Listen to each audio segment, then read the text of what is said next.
every human being is born with the right to life, why are so many lives still unprotected?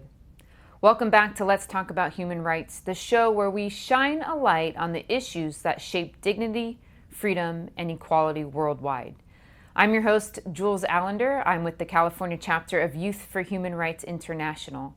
And our purpose is to educate communities, especially young people, about the United Nations Universal Declaration of Human Rights and to inspire a new generation to stand up, speak out, and secure these rights for all. As you know, for each show, we like to take up one right and try to broaden your understanding of how this right is important to you and your loved ones. And for today's show, we will be taking a look at human right number 3, the right to life, which states,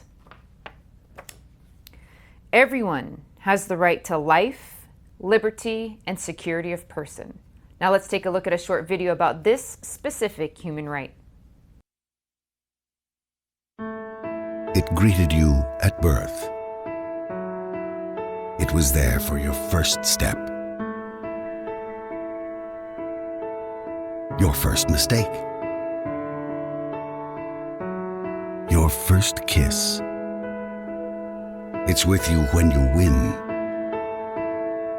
when you lose, when you pick yourself up again.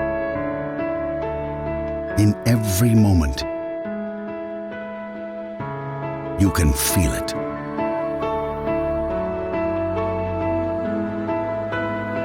Life. Human right number 3, the right to life. What are human rights? Find out at youthforhumanrights.org.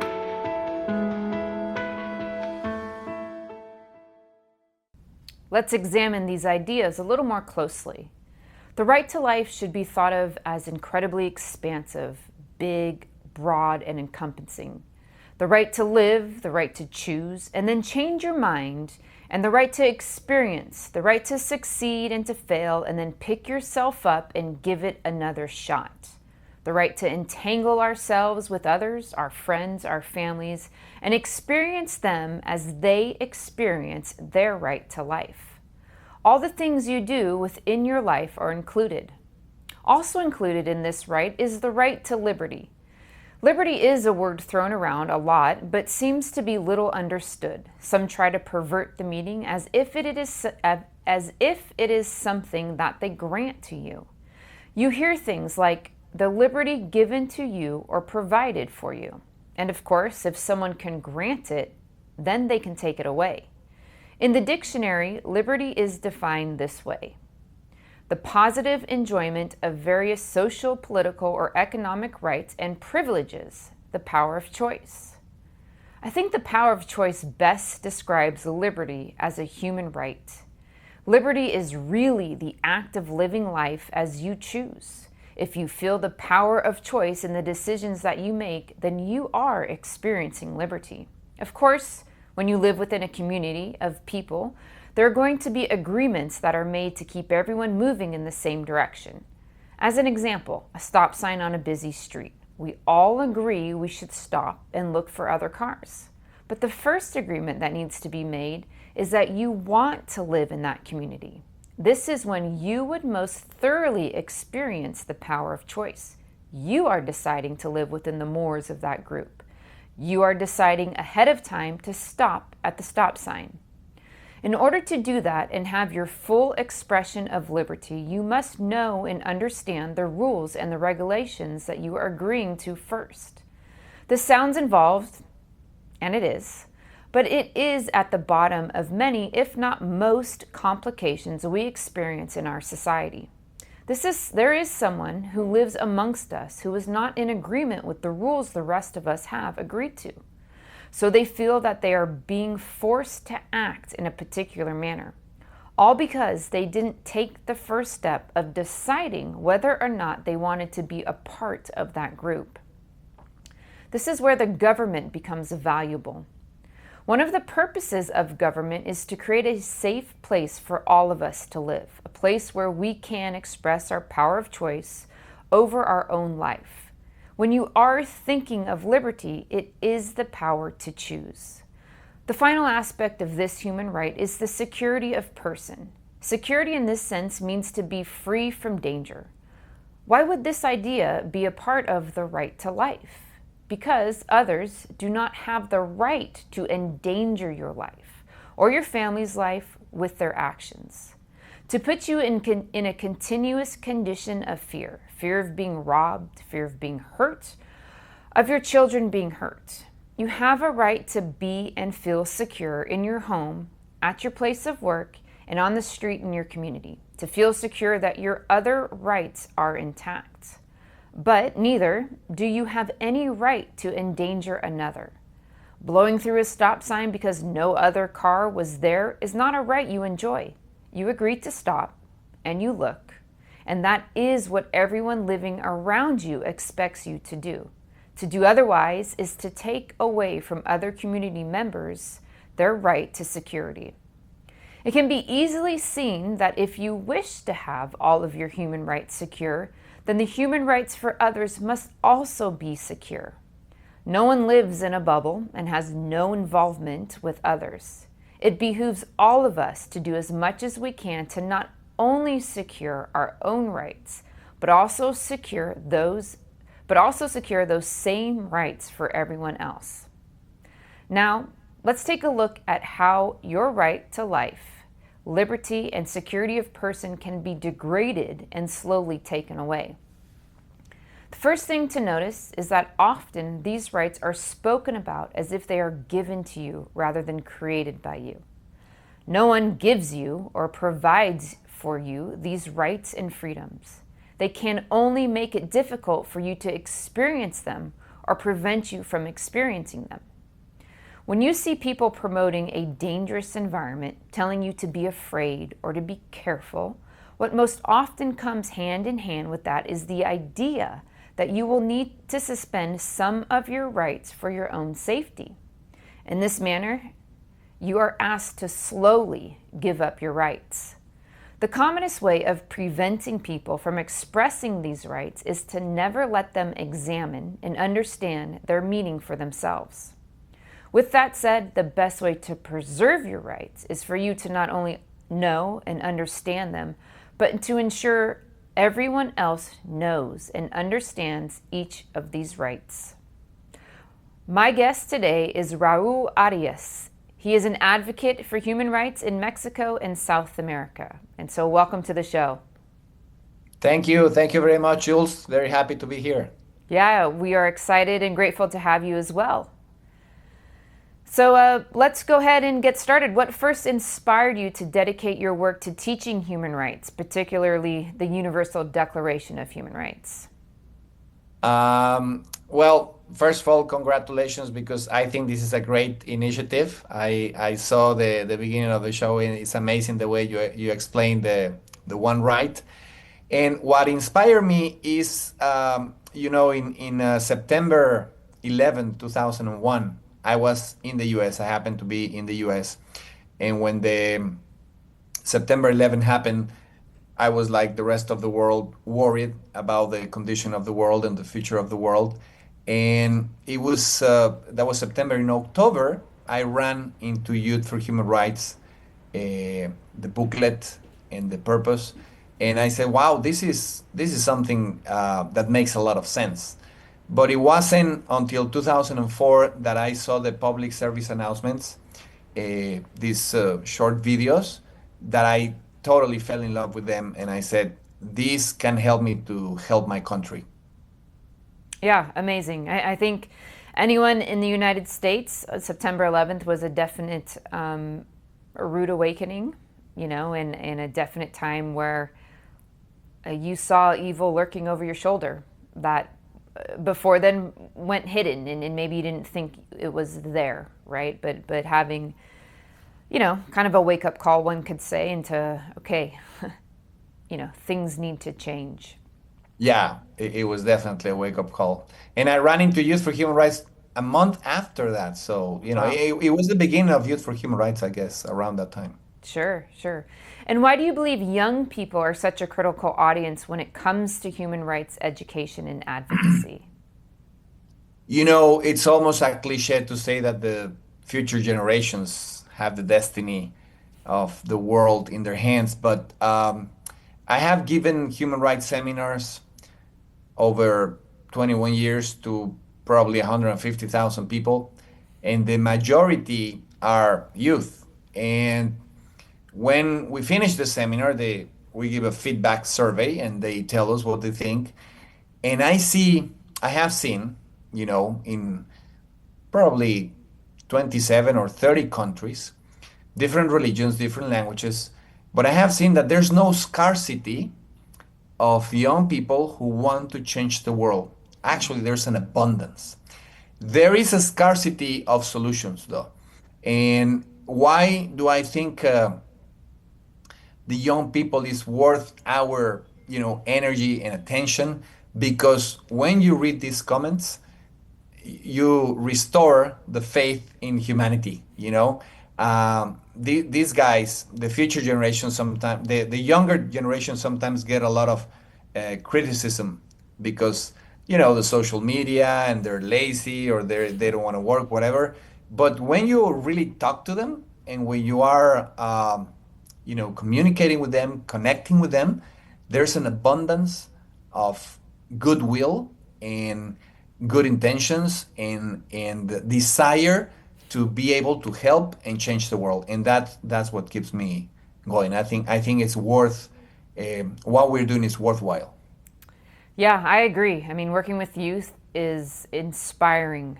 It like you said, it just, for me, where I've spent a lot of my time in that area, you're like, it gives you a perspective, or at least for me, it rekindles a perspective that I had, right? It shows me that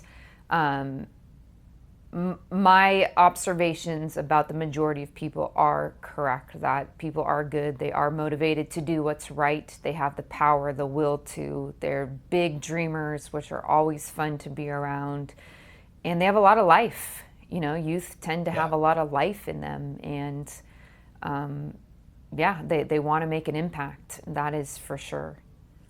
absolutely. And so you had mentioned that nearly 90% of the world's population hasn't heard about the Universal Declaration of Human Rights. Why do you Yeah. think, yeah, why do you think this level of global ignorance still exists 76 years later? Because that's quite a number. Yeah, I mean, if you ask me, my personal opinion, after 20 years working on this, I think human rights education is no business, and human rights violations are the top illegal business in the world, So that's the only reason I can come up with because it doesn't make any sense. The United Nations invited all the nations in the world to teach human rights in schools. To, I mean, having learned from the past, from the atrocities committed during World War II, that is what inspired the Universal Declaration. They say, hey, let's teach it to the future generations so they don't make the same mistakes. And as far as I know, and hopefully someone will correct me, is not part of the uh, official curricula of basic education in any country. And I have really looked. So, and we did a survey in Mexico. Our team interviewed almost 900 people. And we asked them, have you heard about the Universal Declaration? No. Do you know how many human rights we have? And the answers were even funny. They said five, one, 1,000,000, 500, 327, 123. Everybody gave a different number. And when they say, okay, can you name a few? 92% of the people interviewed weren't able to name more than three. Less than 7% were able to name five. And not a single individual out of 900, including lawyers and policemen and teachers, not a single individual was able to name 10 out Wow. of 30, of course. So, that level of ignorance on the subject goes hand by hand with a level of irresponsibility or lack of responsibility. Yeah. I just want to touch on one of the points you just made in terms of business and money. And I never looked at it that way, right? And, why wouldn't we make it a priority to ensure that everyone, every nation on planet Earth, has access to, understands, and knows their human rights? And money talks. And Yeah. the amount of human trafficking, sex trafficking, you name it, in terms of it's big business. And I would, I think that's a very valid reason. It makes sense to me. And it's very unfortunate. Yeah, there is one quote from Mary Shuttleworth, the founder and president of Youth for Human Rights, that I love and I use a lot. That she says is not a question of how much does it cost to teach human rights. It's a question of how much it's costing us not to do it. Like you said, human trafficking, for example, is considered today. Some organizations say this the third, some organizations say the second largest criminal industry in the world, but all the organizations agree is the fastest growing one. Wow. And it's an estimated $248 billion per year, where 70% of that income comes from sexual exploitation, where only 19 or 20% of the victims of human trafficking are victims of sexual exploitation, but they produce 70% of that revenue, which is almost $250 billion, And, and we can talk about statistics and facts and figures, but when you think that each of those figures is one person, one life, like you were talking about the right to life, it takes a whole new meaning and dimension. Yeah, I think yeah, absolutely. I mean, I think when people have enough confront to look at what it actually is, or it hits home enough, it just talks differently. It cuts differently, and kind of this social veneer that one has comes off, and they can start to really confront a situation when you can look at it as, what did you say, $240 billion? Yeah. Yeah, I mean, Yeah. how many lives? Worldwide. Yeah, Exactly. Well, there's an estimated 48 million. right. Like during the slave trade, where it was legal, the slave trade was legal, believe it or not, but it was 300 years, from the 1500s to the 1800s, half of the 1800s.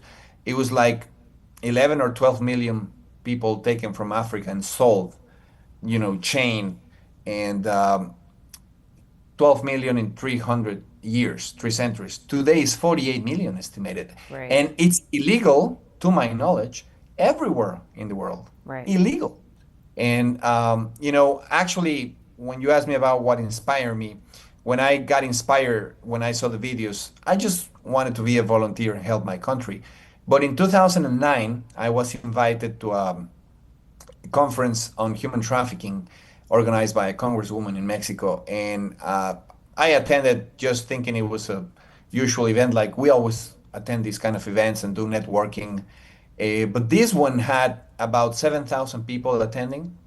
Most of them were parents carrying photos of missing children. Oh my gosh. I will never forget that scene when I arrived there. It really shocked me. There was this old lady sitting on the sidewalk. She was holding a picture of a 3-year-old girl, and it had the date when the girl went missing, and it said 1994, and it was 2009. So I took a photo of this woman because it really touched me that, I was thinking at that moment, would she ever find her? If she ever finds her, would she ever recognize her? Is she even still alive? And I was not a father then. Today, I'm a father of 2 girls, and that was even before entering the event. Then I went there and I, heard a lot of data. I was overwhelmed, and then at the end, there was a panel of people telling their stories. I met this girl, her name is Carla. She was trafficked from 12 to 16, from age 12 to 16, sexually exploited. She said that during 4 years, she had to do an average of 30 to 40 customers per day. Oh my goodness. She said in her life, she was raped more than 40,000 times. We became friends from that day till now, until what I hope is the rest of our lives. and we have worked together a lot.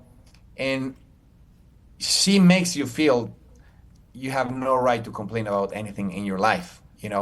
If you meet her, her big smile, her purpose, the way she looks at life, the way she goes on and fights to end human trafficking for the rest of the girls in the world, not for her anymore, but her dream is to end human trafficking for everybody.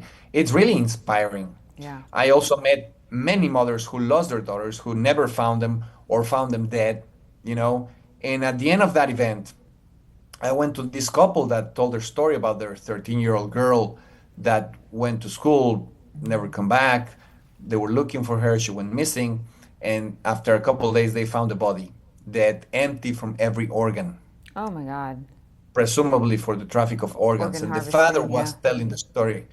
The father was telling the story in a way that I just couldn't take it anymore. It was too much for me. I felt things that I never felt before. And so I came to this guy or to this couple, and I asked them, how do you manage to get up in the morning and continue? How do you do it? And they told me, it always hurts. It's always there. But when we help other people, this gives us the strength to continue. And when they said that, in a flash, I look at all my life, how privileged I was. Like my life looked perfect compared to what I was seeing there. And I said, I need to know there's a good reason uh, why I got so lucky. I need to know that I'm doing all I can to change the world so that the world is uh, better for everybody. And that's what really inspired me when I saw these stories. Uh, I said, this is, the society has learned to tolerate it. We Yeah. have learned to tolerate it as a society, not only tolerate it, to create a market. So, when I was thinking about how does Youth for Human Rights even help to something as horrible as this, I said, education has a good point, because if there wasn't a huge demand, it wouldn't be a market. Right. There wouldn't be a market. Right. So you can address the demand with education. When you raise awareness, you raise the awareness on something, automatically by a natural law, you raise the responsibility on that.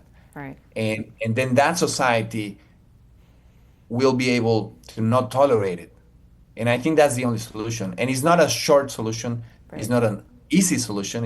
It is simple though, but it takes a confront of the correct estimation of effort, what it takes to change the culture, the education of a society of civilization of 8 billion people. Right.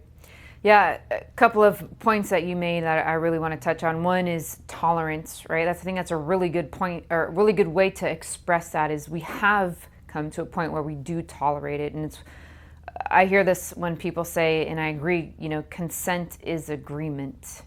I'm Correct. sorry, silence is consent, right? So when Silence. you're silent about something as atrocious as what we're talking about, you're consenting to it, right? There's no kind of middle ground. You're either on one side or the other. And so what are you going to do? And I think the way you communicated that really made sense to me, is we've began to tolerate it. We've desensitized ourselves as it's just kind of the way it is, right? Exactly. And then we talk about numbers. And you said this earlier, and it kind of came full circle to me, is there's not a scarcity of basically reasons why as to we need human rights education and people need to know.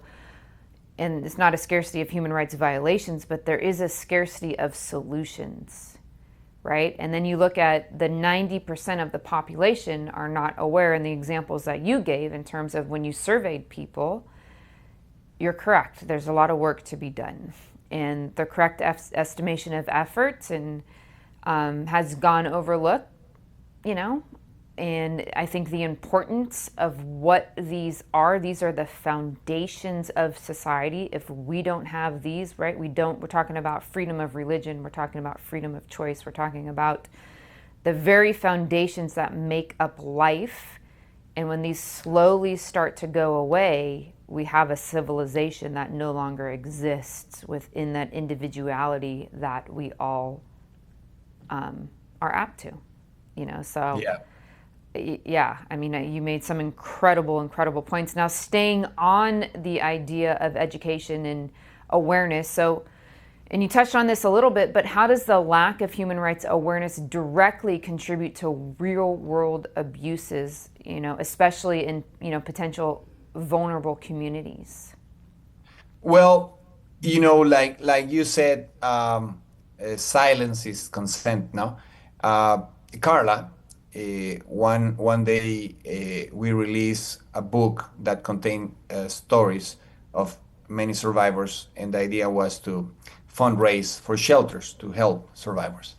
And in the release of this book was at the Senate in Mexico, and someone asked her what was the worst thing she ever saw, and they thought she was going to answer with some kind of torture because there's horrible stories that I don't even want to mention, but what she said instead is that when she was standing in the street and people were walking by, it it felt to her like she was screaming in silence and no one could hear, and she felt like people walking by were doing this, and Yeah, that's the worst thing she said she saw. And I think people who think we can have normal lives today, these days, they gave up and they don't even know they gave up because we cannot have normal lives. There's a lot of human rights violations in the world that are completely unnecessary. It doesn't have to be like that. We could have a much better world. It's not utopia, is not something impossible. So I think what human rights education does is takes this, it recovers or rehabilitates the ability to confront in people. It did with me. And the reason I dedicate my life to it, and even more now since I'm a father, I have two daughters, they are 10 and 7. I don't expect them to think one day that their father changed the world because that would be too naive, and I don't think that's even possible. But I do want them to see one day, look back and say, "Hey, my dad at least didn't do this." And right. that's enough for me. That's enough for me. I Totally. think that's if we all work for that, like you can do something. Maybe it's just a little bit, but if we all get together around this idea of human rights, how would I resume the idea of human rights or summarize it? I would say respect and dignity. That's it. Respect. Don't do to others what you don't want to be done to yourself. Dignity is the value of people. Comes from Latin word value, Latin dignus, which means value. When we recognize the value of every human life, then we work to really make it recognizable, and that's when we won't tolerate these things. So I see the connection. Like I said, is and maybe sometimes people get discouraged because it might not take 1 month or 1 year or Right. 5 years, might Right. take longer. But there's a Chinese proverb that says that the best time to plant a tree was 20 years ago. The second best time is today. If we don't start today, it will never grow. So we have to start today and we will see the results because human rights education are seeds planted on fertile soil when you teach to youth. Yeah, absolutely. I love that proverb. That's, you know, very much communicates. And as you talked about, yeah, it feels a lot better to be in the fight than out of the fight, and being a viewer of sorts, and one who, see no evil, hear no evil, say no evil type of a thing, right? So, very true. So, a couple more points that I want to touch on that you made, and specifically with youth. So, you'd mentioned an estimated 48 million people are living in modern day slavery, from sex trafficking to slave labor to, many other different kinds. It's a large number.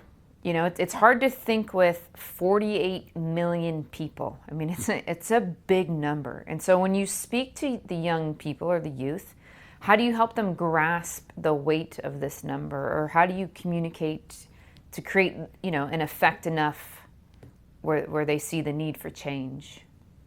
We give examples to make it so close to them. like Eleanor Roosevelt, she inspired this campaign in a way. Where do human rights start after all? Paraphrasing her quote, in small places close to home, so small and so close that they don't show up in any map of the world, but they are the world of that person. So when we teach human rights, we try to give examples that they can see it applies to the way they decide to treat their teacher, their mom, their neighbor, their sister, their brother, their friends. And if you make it real there, then they can have more awareness on the rest of the world. Otherwise, it's like too Right. far from like, I'm not a trafficker, I'm not a victim, so it doesn't have to do anything with me. But if you make it real in some way, something that can be real for them, how they treat their schoolmates, how they treat their family, etc., then that I've seen that's the first step. And then the rest is a natural process. It's a natural process. It has to be natural because I've seen it time after time after time. That's what keeps me going. That's what gives me hope. I see it in most of the people. There's got to be a couple who probably they don't react, but the vast majority, we have thousands and thousands of people saying, "Wow, I didn't know this. I want to help. What can I do to help?" That's what keeps me going. Yeah. Definitely. Absolutely. And do the youth have any misconceptions about human trafficking? And if so, how do you address those? Yeah, a lot of human trafficking, like we said, has to do with sexual exploitation. Not all of it. There's many ways of human trafficking. But in sexual exploitation, I've heard that, women mainly, because 90% of the victims are women or children, they have the right to, express their sexuality or whatever they want to do, which is true. It's true. But there's an organization from France, Julz Foundation, that they did a study in 70 countries, 70 nations, 70, and they said that 90% of what we call prostitution is human trafficking. So, and even the other 10%, if we see the stories, whatever, but if someone wants to do it, actually that's a human right. You are born free and equal. You can do whatever you want. But when 90% are not willing to do it, they are forced to do it because they're feeling a chain of supply, because there's a demand, then that's different. For example, in the industry of adult entertainment, I don't say the word because I don't know if it's possible, but in adult entertainment, in videos, that industry makes $11 million an hour. Oh my And gosh. yeah, you can imagine. And at the same time, according to UNICEF, every day 15,000 or 16,000 children die of starvation on planet Earth. Starvation. Not AIDS, not cancer, not war, starvation, right? But how much of that adult entertainment is human trafficking? How much is legit? Well, there's actually no statistics on that. And there's this organization called Fight the New Drug that they've done studies on this. And they said, well, there's no stats because it's impossible to tell the difference. You could very well be watching a crime against humanity because there's no way to tell the difference. When people understand that, and hey, if people want to do it as actors, whatever, if they want to watch it, whatever, when you are aware that you might be watching someone who was previously tortured or forced to do that, then your awareness changes. And then you don't want to be part of that. You see? So it's not a moral issue. There's got to be campaigns about moral, and that's actually good. But this is not about moral. This is about human rights. This is about the right. No human life can be put for rent or for sale. There's no price for a human life or for the dignity of a human life. And who would like to say, oh, yeah, I want to be raped 40 times a day? No one really.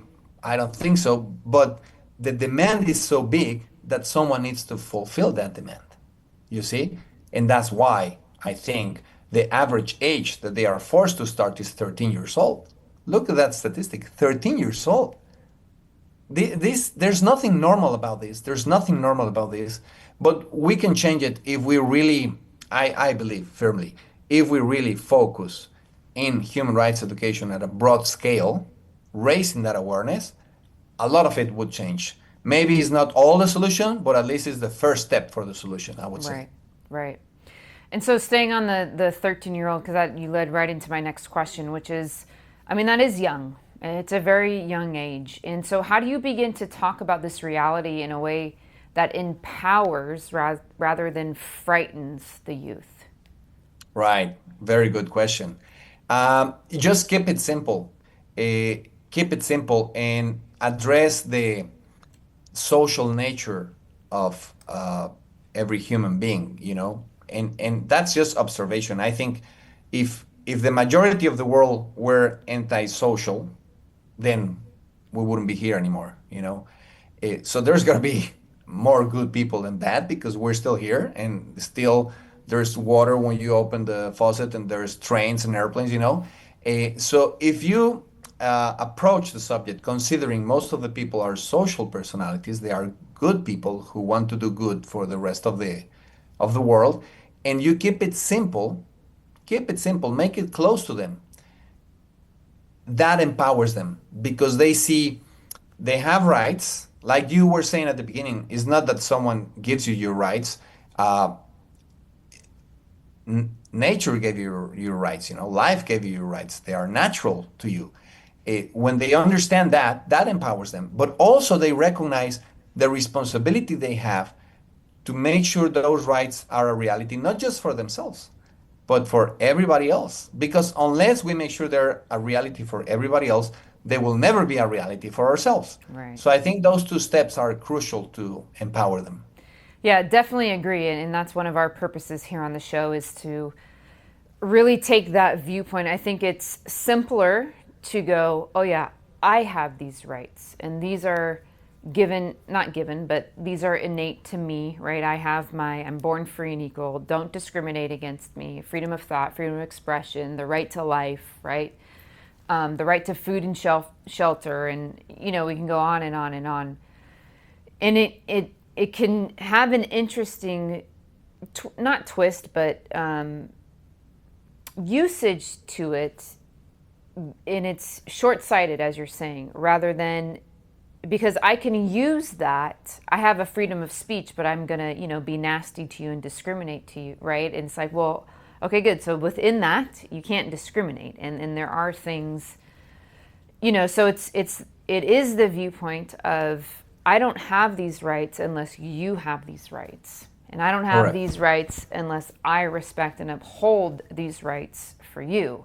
I don't have these rights unless everyone on planet Earth, from top to bottom, or the nation that you're living in, has these rights. Because if they're taken away from one, they can be taken away from all.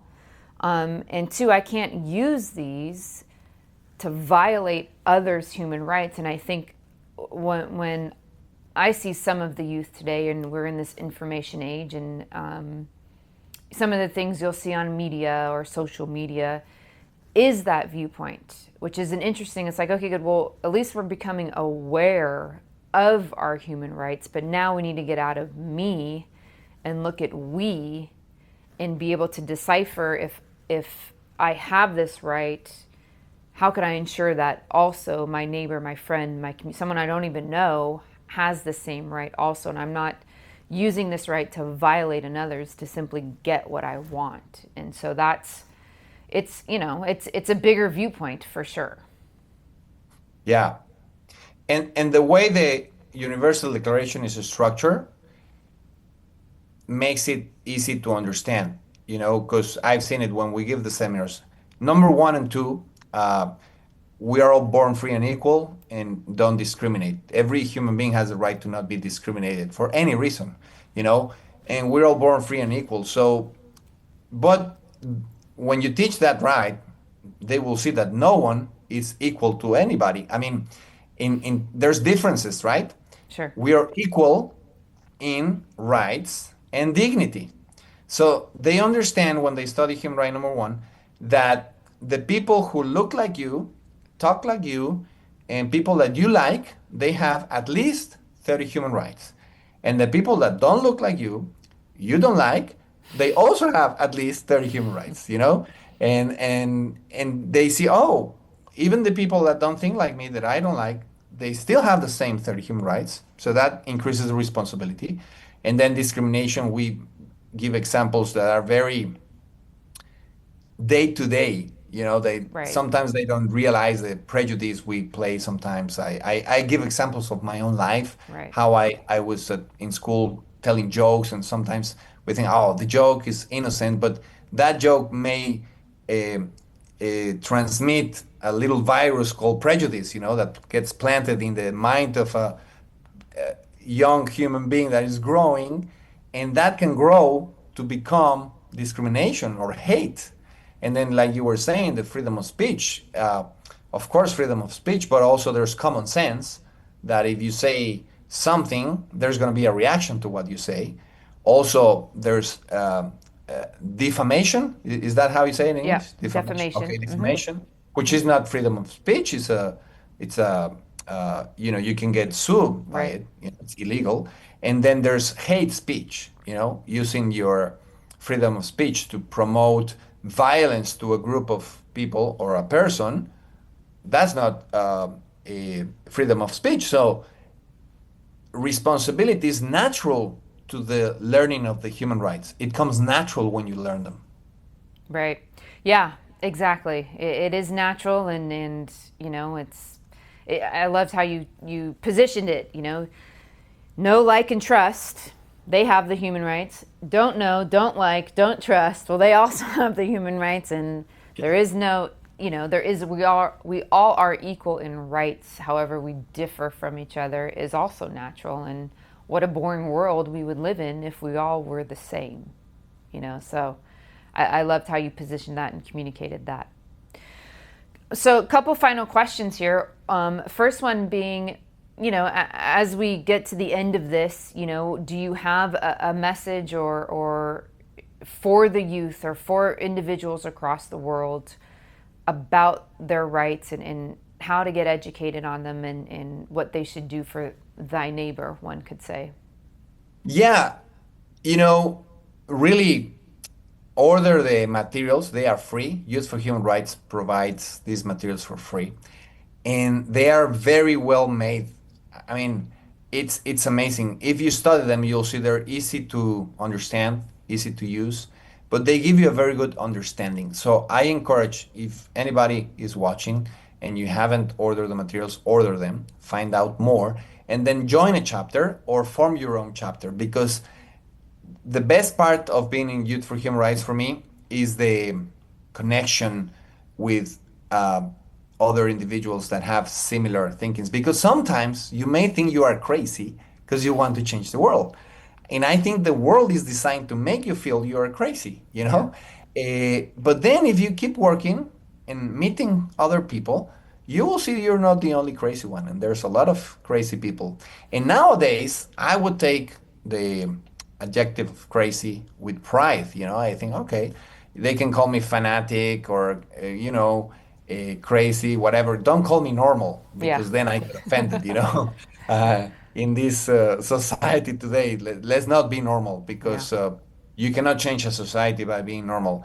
And when we do, in Latin America, we do a regional summit every year, and we bring people from all over Mexico and from all the countries in Latin America, and they are from 18 to 29, and they communicate their experiences, how they're teaching human rights, the challenges they have, the barriers they overcome, and it's so inspiring, you know. And we bring some speakers to inspire the youth, but usually it's the youth who inspire the speakers, and it's just amazing. And that friendship, that connection, I think that's the most valuable part.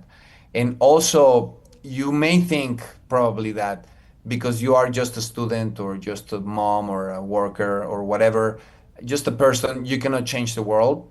Okay, we can accept that. Maybe it's true that one person cannot change the world, but everything that has ever changed the world always started with one person. Yeah. We have to also accept that. Yeah. And that can be you. You can inspire the next Nelson Mandela or the next Gandhi. You Yeah. never know. Every time you're teaching human rights, you're spreading seeds of change. Yeah. and change is going to happen. Once this idea catches on fire, Yeah. nothing can stop an idea. No Yeah. bullets, no walls, no bombs. Yeah. Awesome. Very powerful message. Thank you very much, one, for being here with us today and sharing that very powerful message and incredible amount of information for everyone who gets to watch this, and two, for what you do day in and day out for every individual across the planet, because as we know, this has an incredible ripple effect. So thank you, Raul. Thank you, Jules. Thank you very much for all you do too, and I'm very honored to be on the same team. Absolutely. We will win this fight. Yes. Excellent. Well, that's our show for this week. I hope you enjoyed it. Definitely share this with all of your friends and family. And until next time, I will see you then.